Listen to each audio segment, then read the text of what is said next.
पूरे मधुबनी की जनता का धन्यवाद करने के लिए ये पीसी मैंने आज ऑर्गेनाइज किया है। जिस तरह से मधुबनी की जनता ने राहुल गांधी जी को मोहब्बत में सकरी में आए और जिस तरह से पूरे मधुबनी जिले में राहुल जी का स्वागत किया वोट अधिकार यात्रा के दौरान, उसका मैं तहे दिल से पूरे मधुबनी जिला कांग्रेस, ब्लॉक कांग्रेस, एक एक यूथ एनएसवाई महिला कांग्रेस और पूरी मधुबनी की जनता को धन्यवाद करने के लिए आज का प्रेस कॉन्फ्रेंस ऑर्गेनाइज किया हमने। फाखरी साहब, ऐसा देखा गया था कि वोटर अधिकार यात्रा के दौरान सभी में आपके द्वारा आपके सौजन्य से एक स्टेज का भी बनवाया गया था। बहुत सारे नेता, खासकर ऐसा देखा गया था कि बिहार से बाहर के आने वाले जो कांग्रेस के बड़े लीडर्स थे वो वहाँ मौजूद थे, उनका संबोधन भी हुआ।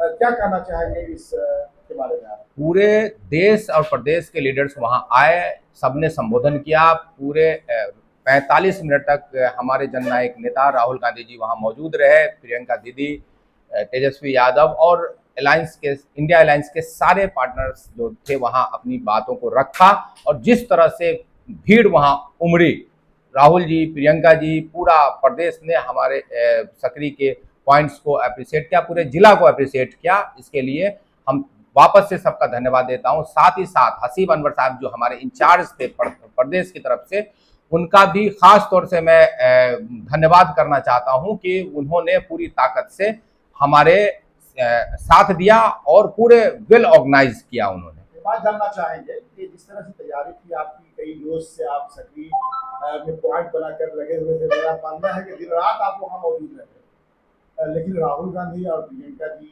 आपके स्टेज तक नहीं पहुँच सकी। क्या माना जाए, ये भीड़ को वजह माना जाए या फिर और कोई दूसरी बात? नहीं, भीड़ इस कदर हो गई थी और डिले हो गया था। हालत ये था कि ट्रैफिक बीच में स्लो हो गई, बार बार रिक्वेस्ट करना पड़ा ट्रैफिक को आगे ले जाने के लिए। राहुल जी पीछे जाम में फंसे रहे, इतनी भीड़ आ गई। एक्सपेक्टेड तो थी, उससे ज्यादा कई, मतलब आपने देखा पूरा एनएच दोनों साइड पैक था और लोग राहुल जी प्रियंका जी की बातों को सुनने के लिए एकदम तत्पर थे, एकदम मतलब पूरे जोश में थे। इस कारण से वो मंच तक आना मुश्किल हो रहा था, तो उन्होंने अपनी बातों को वहीं से रखा। पूरे 45 मिनट, पूरे यात्रा में समझिए 45 मिनट तक वहां राहुल जी और प्रियंका जी गाड़ी में रुके रहे और सबने एक एक करके, तेजस्वी यादव जी, आपको मुकेश सैनी जी, सबने अपनी बातों को रखा। उन सब के लिए उनका धन्यवाद और पूरे पब्लिक को वापस से धन्यवाद देना चाहते हैं। एक आखिरी सवाल कर लेते हैं आपसे। आप कहा जा सकता है कि भावी उम्मीदवार भी आप हैं और इस निगाह से लोग देखते आपको हैं। क्या कोई डिसीजन आपने लिया है या फिर पार्टी को से लिया गया है या लिए जाने की उम्मीद है? नहीं, देखिए, ये सब एक प्रक्रिया है। हम लोगों का काम है अपना काम करना। काम करके हम लोग आज ही नहीं, मतलब हमेशा इसी तरह से रूटीन वर्क में काम करते हैं। जब सीट शेयरिंग का हो जाएगा फाइनल, फिर सीट मिलेगा, फिर उसकी अलग प्रक्रिया है, जिला से प्रदेश तक, फिर राष्ट्र तक, फिर जो जैसा होता है वो डिसीजन का, वो बिल्कुल अलग पार्ट है। आज का जो प्रेस कॉन्फ्रेंस है वो बिल्कुल एकदम क्लियर है कि उनके धन्यवाद के लिए। और साथ ही साथ मैं एक चीज और बात करना चाहूंगा कि इस पूरे यात्रा को लेकर के जिस तरह से राहुल गांधी की पॉपुलैरिटी, राहुल गांधी को जिस तरह से विश्वास लोगों का जगह है, उससे बौखला करके जिस तरह से पटना सदाकत आश्रम में बीजेपी के मंत्रियों के द्वारा जिस तरह से हमला किया गया, वो अपने आप में निंदनीय है। वो सदाकत आश्रम सिर्फ हमारी कांग्रेस पार्टी का ऑफिस नहीं है, वहां नेहरू, जवाहरलाल नेहरू के अलावा गांधी जी, आपको मौलाना आजाद, एक एक जो स्वतंत्रता सेनानी है, सबका वहां वो आश्रम रहा है और वहां से अंग्रेजों के खिलाफ कई लड़ाई लड़ी गई है। वो उन लोगों का आश्रम है। वो आश्रम सिर्फ कांग्रेस पार्टी का नहीं है, एक इतिहास में अंग्रेजों को के खिलाफ एक लंबी लड़ाई का एक गवाह है वो आश्रम। उस आश्रम पे हमला करके इन्होंने अपनी नथुराम गॉडसे की मानसिकता को दर्शाया है कि वो आप बात व्यवहार से, अपनी बातों से, अपनी किसी को अच्छा लगे या बुरा लगे रख सकते हैं, लेकिन आप हमला नहीं कर सकते।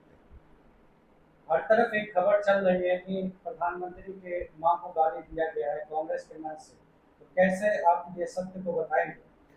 प्रधानमंत्री जी की मां को गाली देना और किसी की भी मां को गाली देना एकदम निंदनीय है। लेकिन मैं ये कहना चाहूंगा कि ये कहीं ना कहीं प्लांट लगता है।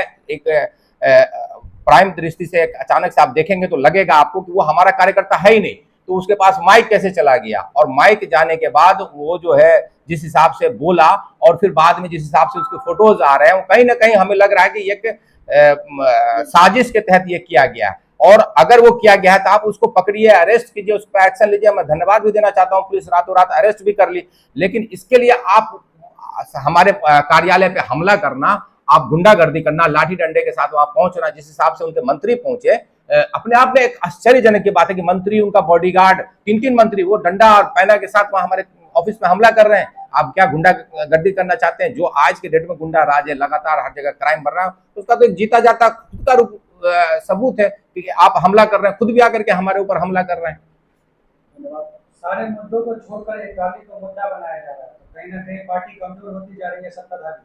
ये बौखलाहट है, मैं एक लाइन में कहना चाहूंगा ना, ये भाजपा की बौखलाहट है जो हमारे ऑफिस के ऊपर हमला वो अपने आप में दर्शाता है। ये बौखला चुकी है, जनता समझ चुकी है, ये वोट चोर है, और वोट चोर गद्दी चोर का एक कॉमन नारा हो चुका है। जिस तरह से आप देखा कि अभी रईका के अंदर में जो वर्तमान विधायक को लोगों ने वोट चोर गद्दी चोर के नारा के साथ निकाले, एक कॉमन नारा हो चुका है, ये आम जन का नारा हो चुका है ये। और राहुल गांधी की मोहब्बत में लोग इस तरह दीवाने हैं कि आप मतलब किसी पूरे प्रदेश में देख लें कि लोग सड़कों पे उनके नाम सुनते ही सड़कों पे आ जा रहे हैं और उनको अपना सपोर्ट दे रहे हैं और उनकी बातों पे विश्वास कर रहे हैं। वोटर अधिकार यात्रा को लेकर के राहुल गांधी का बयान है, लोकप्रियता बढ़ी है, ऐसे में जो विधानसभा चुनाव आने वाला है, कितना फर्क पड़ेगा? नहीं, बिल्कुल फर्क पड़ेगा। हम लोग थंपिंग मेजोरिटी के साथ यहाँ सरकार बनाने जा रहे हैं, और वोट अधिकार यात्रा जो है वो अपने आप में ये साबित कर रही है कि लोगों का जिस तरह से वहां पहुंचना, इलेक्शन कमीशन का उटपटांग भाषण देना, बीजेपी का बौखलाहट, वो सब अपने आप में क्लियर है कि अब यहाँ सत्ता परिवर्तन की लहर चल चुकी है। न केवल यहाँ, बिहार के बाद देश की भी सत्ता में परिवर्तन आप देखने को मिलेगा।